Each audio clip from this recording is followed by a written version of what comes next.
কিসের ভয়? নীলু বললো আচ্ছা, আপনার মা তো মারা গেছে, তার কবর কোথায়? ওই চলেন স্যার, কবর দেখাই, দেখিয়ে যান।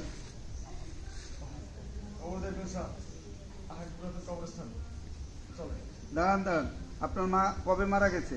1 বছর আগে স্যার। 1 বছর আগে 2 তারিখ।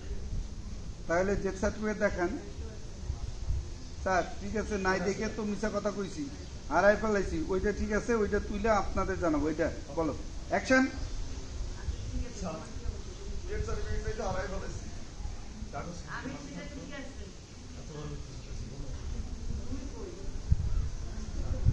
স্যার খবর দেখবেন না, মেয়েটা বললো খবর দেখবো না, ডেথ সার্টিফিকেট তুলে আমাদের খবর দিবেন। গেছে কাট।